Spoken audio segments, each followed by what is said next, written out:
el mundo que se va incorporando. Estamos acá en el Instagram mío, el de Marcelo Navarro, ingeniero, y hoy vamos a hablar, ya comenzamos, sobre pericias judiciales 2022.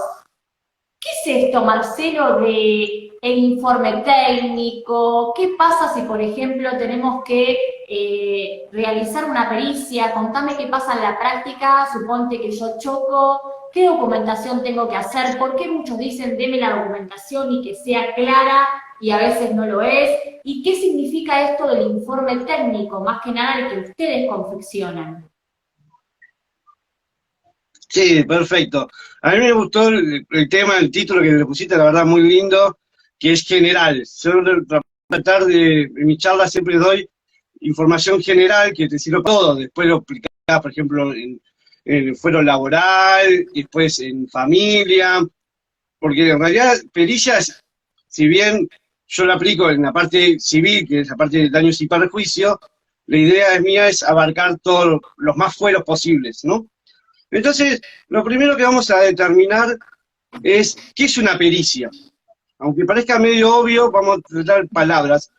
El código está muy bien definido, no voy a repetir lo que dice el código, pero básicamente es una herramienta que tiene el juez, una pericia judicial, para determinar, dictaminar sobre un hecho que a veces le falta, porque es persona y no sabe de una ciencia o técnica. Entonces nos consulta a un profesional que le diga algunos temas, que le aclare alguna situación. Eso es una pericia.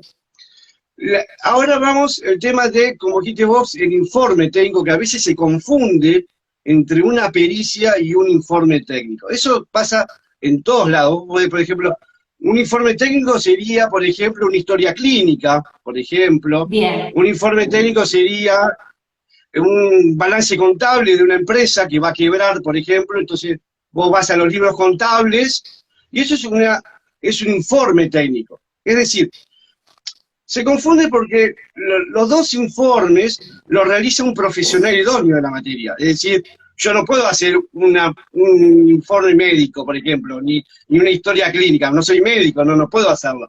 Lo hace un médico. bien. Entonces, la primera condición es que ambos son realizados por profesionales idóneos. O, por ejemplo, un asistente social, cuando hace un informe a ver cómo es la situación de una familia.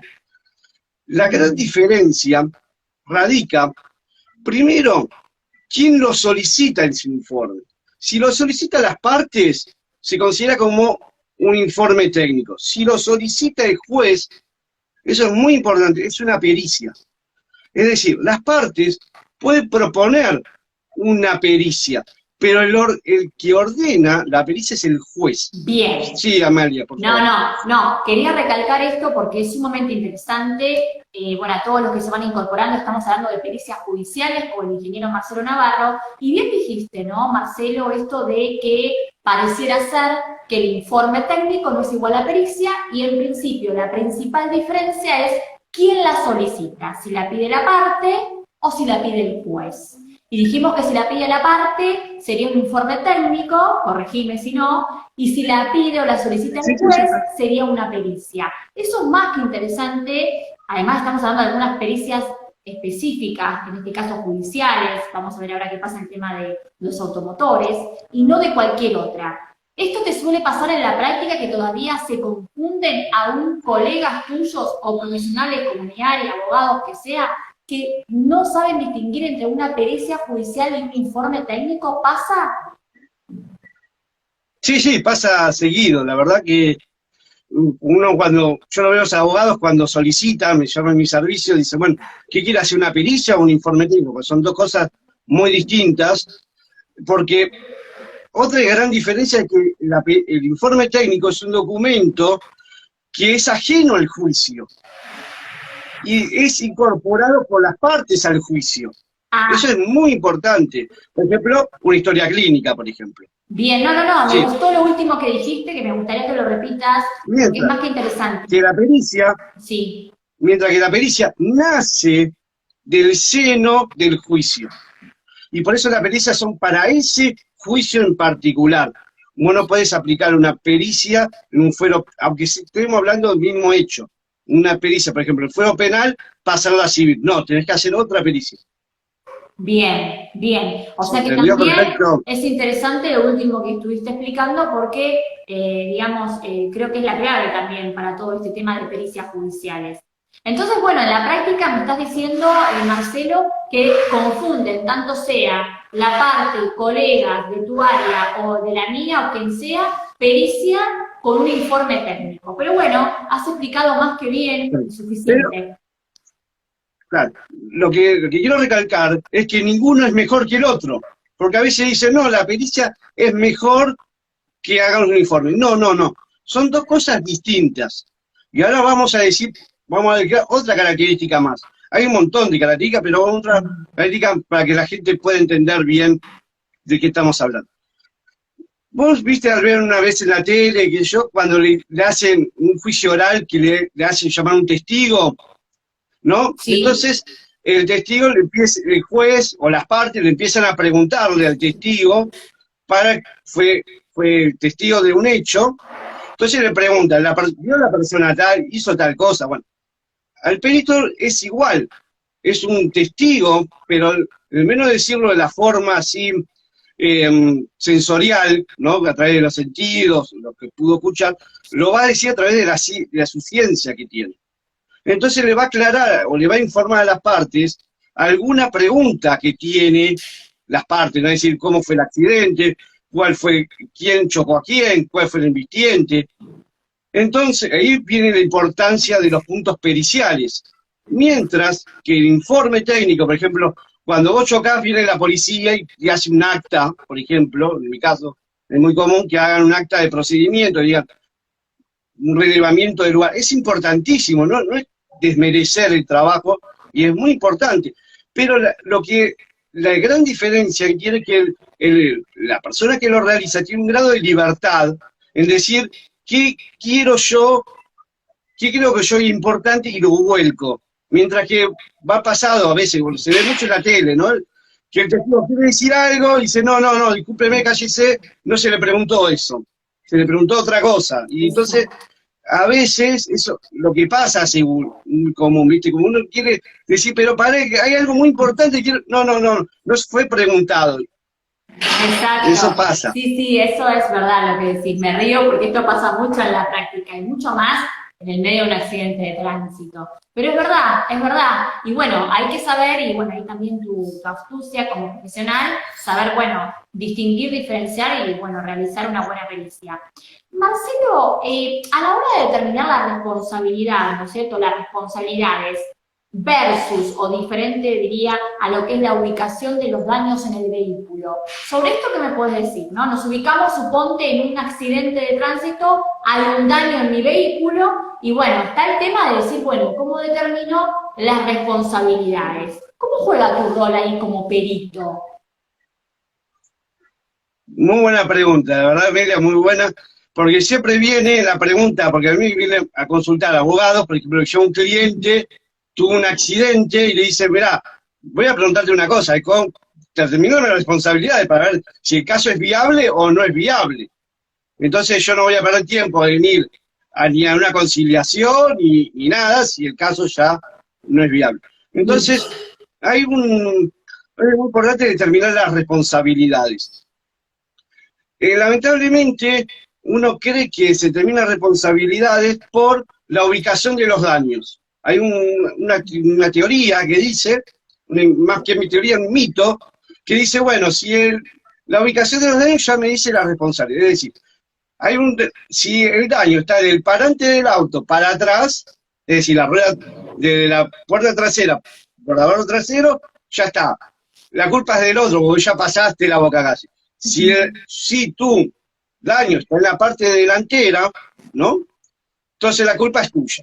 Bueno, eso es un mito, no se determina así.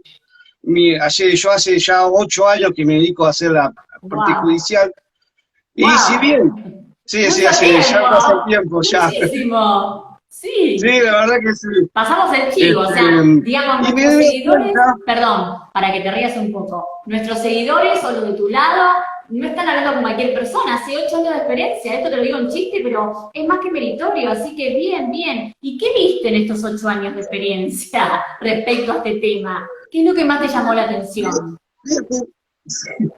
Mi experiencia lo que dice que, si bien es importante la ubicación de los daños, al juez o a la compañía de seguro también interesa otras cosas. Por ejemplo, la ley de tránsito. Por Sí, ejemplo, sí. que dan a veces igual o mayor grado de peso en el tema de determinar las responsabilidades. Por ejemplo, yo te voy a decir un ejemplo que viene, por ejemplo, de todos los días. Yo voy con mi auto conduciendo tranquilo, no a una velocidad normal, ¿no? Prestando atención al tránsito, ¿no? Voy a cruzar una calle y viene una moto y me choca en el lateral.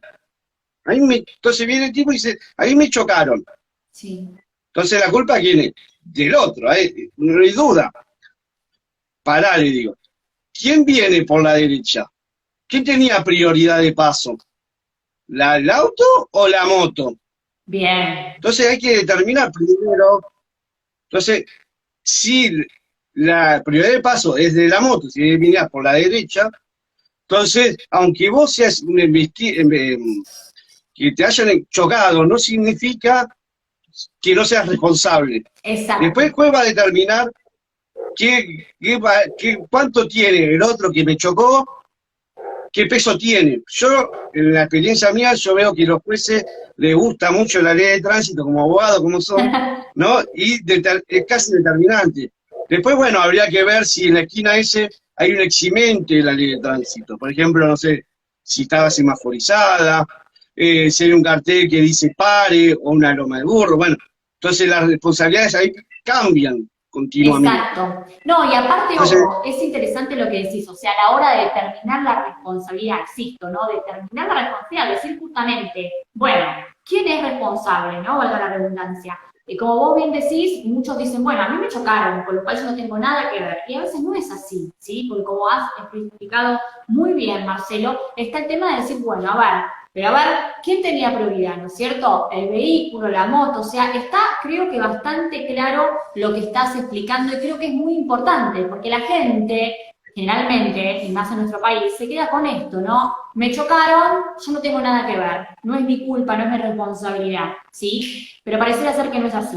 Ahora, vos mencionaste muy bien la ley de tránsito, que no sé si la de capital es igual a provincia en ese sentido, o a ver cómo se maneja a la hora de las pericias. claro, por eso, como dijiste vos recién, es muy importante que el abogado conozca la ley de tránsito, ¿no? Y porque hay, si bien es como la Constitución Nacional, ¿no? Como todas las leyes, tiene un llamado. Eh, Sí, hay una ley nacional, ¿no? La ley de tránsito, la ley 24449, a sí, nivel nacional. Después cada provincia adhiere a esa ley. Por ejemplo, la provincia de Buenos Aires es la 13.927 y la de bien. Capital Federal es la 2.148. Bien, Si bien, como dije, alto ahí porque tenemos muchos sí, abogados de este lado, Marcelo, te comento, y voy a reiterar el número de ley para aquellos. Repetimos, Ley de Tránsito Nacional 24.449, que es del año 94, corregime si me equivoco. Ley de Tránsito en la provincia de Buenos Aires, Ley 13.927. Y la Ley de Tránsito en la Ciudad Autónoma de Buenos Aires, 2.148. ¿Sí?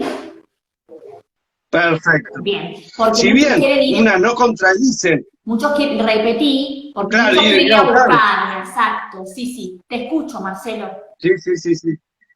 Por ejemplo, si bien ninguna de las dos contradicen a la nacional, porque no, como la Constitución no puede, pero hay varias diferencias que si bien son sutiles, son muy importantes. Por ejemplo,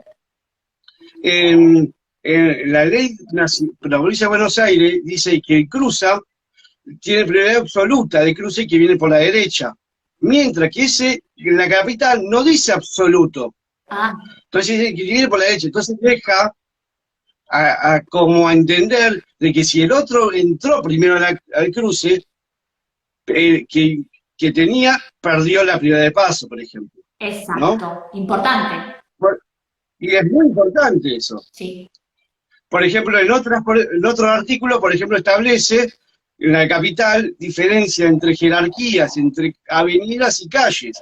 Mientras que la provincia de Buenos Aires no le da la misma jerarquía a una calle que una avenida, por ejemplo. Claro, claro, Parece comprendo. una detalle muy suave, pero de momento, después de determinadas responsabilidades, van a influir mucho. Exacto. No sé, Entonces, sí, sí. sí, no, no, decime. No, no, algo me ibas a decir antes de pasar a otro tema, que tenía tengo varias listas. Sí, por ejemplo, otro tema muy importante es a qué velocidad circulaba el auto. La velocidad es un tema que siempre viene, si iba rápido o no. A ver, un tema de la ley de tránsito dice a qué velocidad se circula en una calle. Y todo el mundo va a decir a 40 kilómetros por hora. Está mal. ¿A qué velocidad va a la avenida? 60. Está. Esos son velocidades máximas que establece la ley. No son velocidades de circulación. La velocidad de circulación lo va a determinar el tránsito que esté en ese momento en ese lugar. Wow. Por eso, una velocidad a 40 en una calle, que haya mucha transitada, en un lugar donde puede haber un colegio, es alta velocidad, aunque estemos dentro de la permitida. Por eso la Exacto. ley es sabia y habla de velocidad precaucional. Es decir, en el artículo 51 establece que todo vehículo tiene que circular a una velocidad tal que uno tenga el dominio del vehículo, Bien, bien. por ejemplo.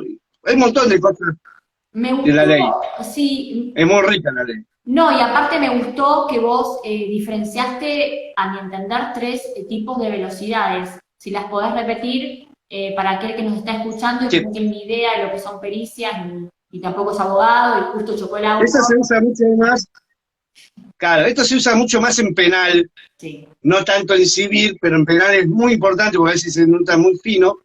Y es lo que la ley establece, son velocidades máximas, es decir, la calle vos podés andar a 40 kilómetros por hora, una avenida 60, o en una ruta 80, o 100, o 110, depende de la ruta. Pero esas son velocidades máximas, no velocidades permitidas. Permitidas te lo va a determinar las condiciones del tránsito en ese momento. Por eso es tan importante cuando uno hace un accidente determinar la hora y el día que donde se produjo el accidente. Excelente, excelente.